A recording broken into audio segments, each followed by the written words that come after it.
Naam, mdau na mfuatiliaji wa Finu Media, karibu katika mwendelezo wa makala ya nyati sehemu ya 4. Nikukumbushe tu usiache kusubscribe, kulike, kucomment na kushare ili uzidi kupata taarifa zetu kemkem na makala zetu kupitia hapa Finu Media. Msimuliaji wako ni mimi Editor Chiwaligo. Karibu.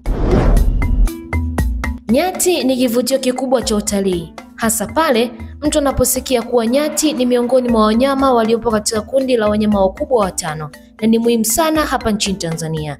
Mtu hupata shauku kubwa sana ya kutaka kujua na kumuona nyati ni mnyama wa aina gani.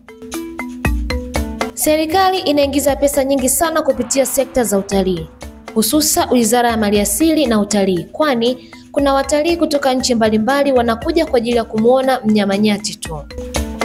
Pia ukitembelea katika vitalu vya uwindaji na maeneo ambayo kuna mapori ya akiba yanayomilikiwa na wanajamii au vijiji, utapata takwimu ni kiasi gani wanaingiza kwa mwaka kwa kutoa vibali vya uwindaji wa nyati.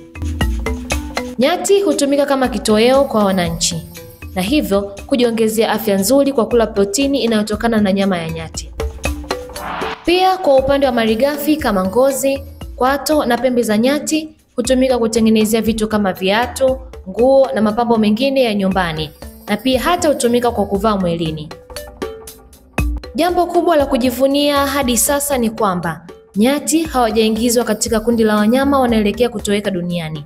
Lakini haitoshi kujiridhisha na kuamini kwamba wataendelea kubaki katika idadi iliyopo kwa sasa, kwa sababu nyati wetu wanakumbwa na matatizo mengi sana huko hifadhini, ikiwemo: 1. Ujangili uliokithiri hasa katika hifadhi zetu za taifa.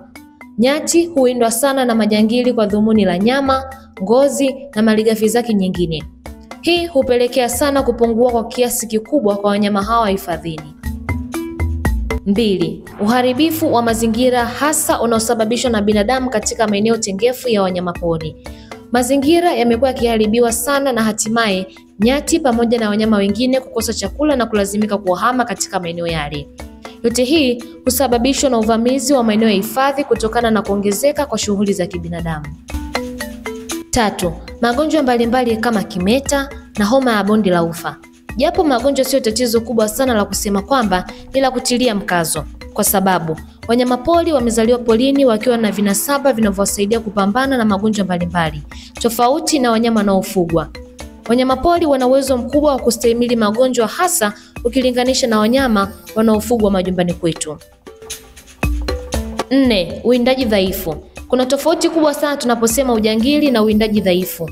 Uwindaji dhaifu ni kwamba mtu tayari anakuwa na kibali cha uwindaji na anapewa ruhusa ya kuwinda nyati mmoja au wawili kutokana na kibali chake. Lakini anapokuwa kule na winda, anakiuka taratibu na kuzidisha idadi ya nyati aliyotakiwa kuwawinda.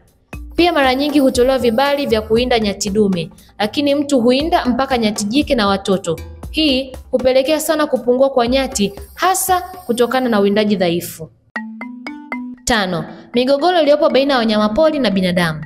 Nyati ni wanyama ambao wanaishi kwa kuhama, na pale wanapohama kuna wakati hupitia katika mashamba ya watu na kula mazao yao.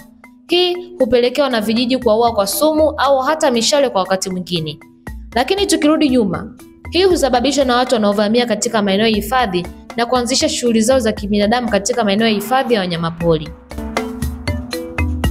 Mtazamaji wa Finu Media, asante kwa kuendelea kuungana nasi. Usikose sehemu ya 5 ya makala hii kuhusu mnyama nyati. Usiache kusubscribe, kulike, kucomment na kushare ili uzidi kupata taarifa zetu kupitia hapa Finu Media. Mwandaji wako wa makala hii ni mimi Editor Chiwaligo. Tukutane wakati mwingine.